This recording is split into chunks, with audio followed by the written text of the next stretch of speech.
Everyone, welcome back to SS Classes. My name is Shaista Parveen and you are watching SS Classes. So all my dear students, today I will discuss the physics chapter number 6, which is the sound. In this chapter we learn about speed of sound. Today I will discuss the speed of sound because in previous video we also discussed the what is sound and how is sound produced and how does the sound propagate. आज की video में हम लोग पढ़ने वाले हैं, अपना next topic start करने वाले हैं जिसका नाम है स्पीड ऑफ साउंड, साउंड की स्पीड के बारे में। उससे पहले मैं आप लोग से कहना चाहती हूँ, if you are new to my channel do subscribe my channel and also press the bell icon. आप अगर मेरे बेल आइकॉन को जो है की घंटी जो को प्रेस कर दोगे तो आपको मेरी हर नई आने वाली वीडियो की नोटिफिकेशन मिल जाएगी। इससे आपकी कोई भी वीडियो जो है ICSE बोर्ड की साइंस की मिस नहीं होगी, क्योंकि आपको यहाँ पर ICSE बोर्ड का पूरा कोर्स साइंस का मिलने वाला है।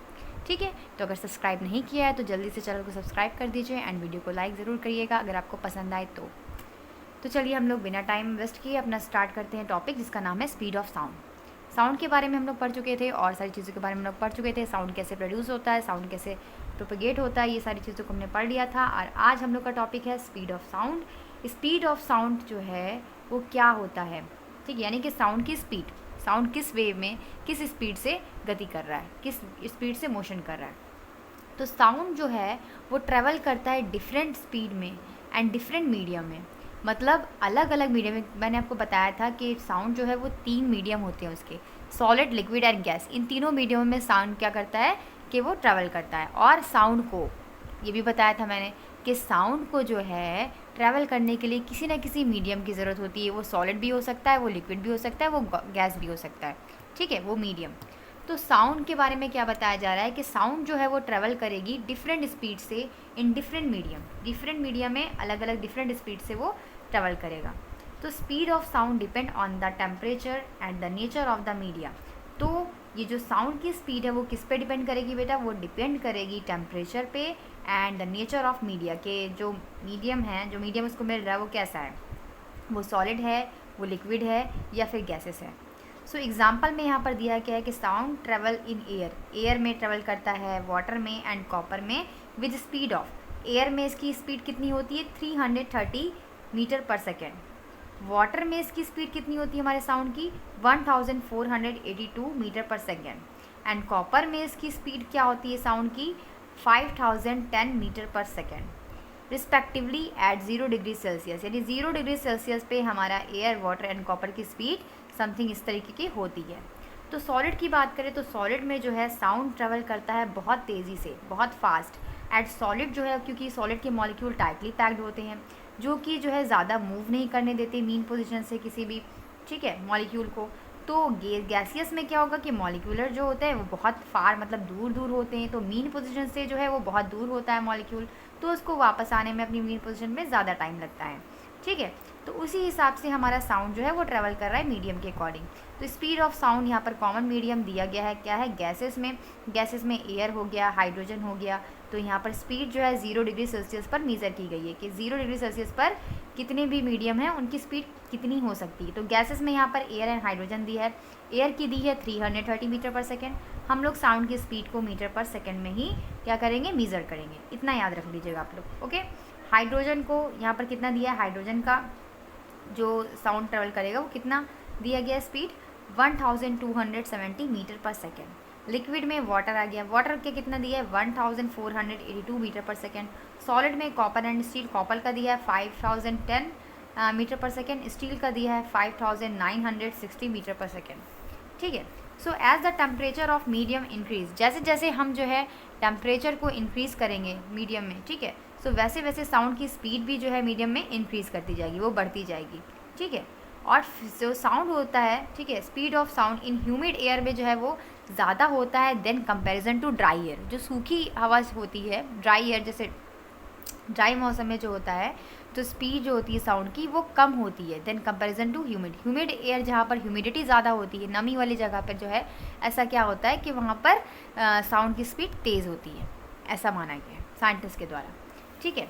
अब हम लोग नाउ अपने आते हैं नेक्स्ट टॉपिक है जिसका नाम है frequency, time period and amplitude of sound. ये क्या होता है, क्या होता है भाई, साउंड जो है वो क्या है, साउंड एक वेव है, एक तरंग है ठीक है। और ये वेव जो हैं वो कैरेक्टराइज्ड होती हैं बाय द प्रॉपर्टीज़ लाइक, इसमें क्या क्या पाया जाता है वेव में, फ्रीक्वेंसी पाई जाती है, इसमें टाइम पीरियड होता है एंड इसमें एम्पलीट्यूड होता है। ये सारे तीनों कैरेक्टर जो हैं वो कैरेक्टराइज्ड होते हैं बाय द वेव के थ्रू। तो फर्स्ट हम लोग डिस्कस करेंगे फ्रीक्वेंसी। फ्रीक्वेंसी जो है वो क्या है, फ्रीक्वेंसी को हम लोग डिफाइन करते हैं as a number of vibration of body in 1 second. कोई भी बॉडी या कोई भी ऑब्जेक्ट 1 सेकेंड में कितनी बार वाइब्रेट हो रहा है, इसको हम लोग बोलते हैं फ्रीक्वेंसी। एक बार फिर से समझ लीजिए फ्रीक्वेंसी किसे बोलते हैं, बहुत सिंपल सी डिफिनेशन है, इसको लर्न कर लीजिएगा। Frequency is defined as the number of vibration. Frequency हम किसे बोलते हैं, number of vibration of a body in 1 second. 1 second में कोई भी बॉडी या कोई भी ऑब्जेक्ट जो इतना वाइब्रेट करेगा वही उसकी क्या कहलाएगी, फ्रीक्वेंसी कहलाएगी इन अ 1 सेकेंड। 1 सेकेंड में इतनी बात नोट कर लीजिएगा। अब यहाँ पर देखिए, यहाँ पर जो आपको तीनों डायग्राम दिए हैं ABC, यहाँ पर फ्रीक्वेंसी दिखाई गई है वेव की, तरंगों की, ठीक है। तो यहाँ पर डिस्प्लेसमेंट है, ठीक है, और यहाँ पर हमारी ये वेव जा रही है, ठीक है। अब यहाँ देखिए वेव कैसे जा रही है, ये 1 वेव गई 1 सेकेंड में, 2 वेव गई 2 सेकेंड में, 3 वेव गई 3 सेकेंड में, एंड टाइम कितना हुआ 1 2 3, कितना हमारा टाइम हो गया, हमारा टाइम तो 4 हो गया, 4 सेकेंड में, यानी कि 4 सेकेंड में मेज़र किया गया कि इतनी वेव जो है वो ट्रेवल कर रही हैं। फिर यहाँ पर देखिए सेकेंड पोजीशन में क्या दिया गया है, यहाँ पर दिया है कि ये 1 वेव है, वह 1 second 3rd and 4th time, ठीक है।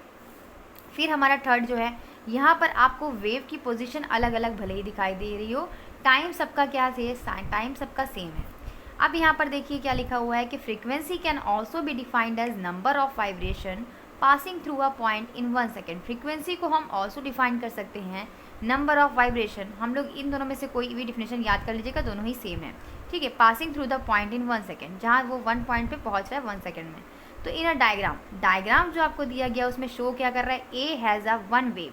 ये जो ए है वो पहली वेव है जो कहाँ ट्रेवल करी 1 सेकेंड में, हेंस इट्स फ्रीक्वेंसी भी क्या हो जाएगी इसकी 1, यानी कि 1 वेव जो है 1 सेकेंड में ट्रेवल कर रही है तो उसकी फ्रीक्वेंसी क्या हो जाएगी 1 हो जाएगी। अब यहाँ देखिए कि इसमें फ्रीक्वेंसी को जो है हम लोग हर्ट्स में, इसका जो यूनिट होता है वो क्या होता है, हर्ट्स होता है। तो इसको हम लोग शॉर्ट में एज H और Z लिखते हैं, ठीक है, या फिर 1 हर्ट्स लिखते हैं, ठीक है, 1 हर्ट्स लिखे हैं। यहाँ पर जो इसका मेजरमेंट आया वो लिखा है मैंने, ठीक है।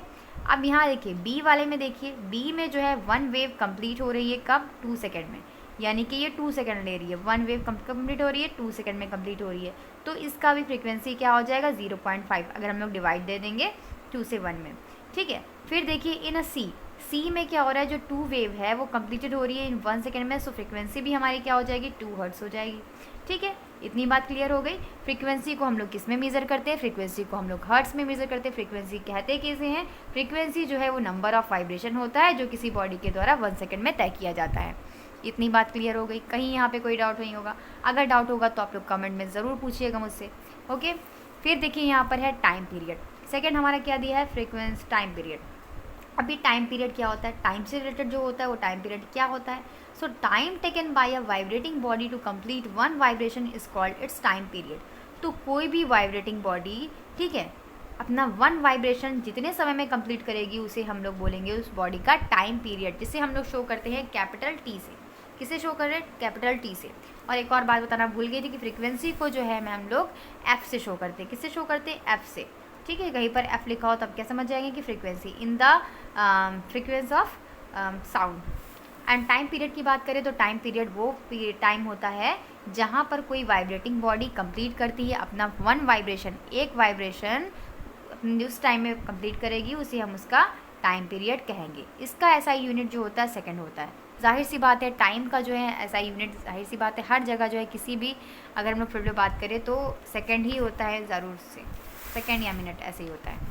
सो इन द डायग्राम में शो किया गया था कि time period A is, time period कितना हमारा आ रहा था 2 सेकेंड आ रहा था, and that of C is 0.5 second.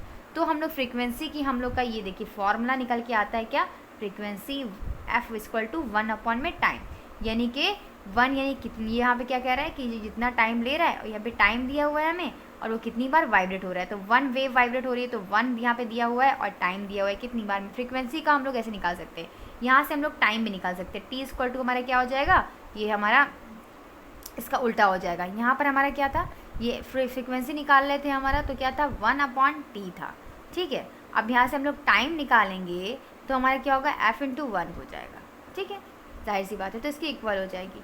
Amplitude क्या होगा? एम्पलीट्यूड को हम लोग स्मॉल ए से शो करते हैं। एम्पलीट्यूड क्या होता है? A vibrating body move from the extreme end to another.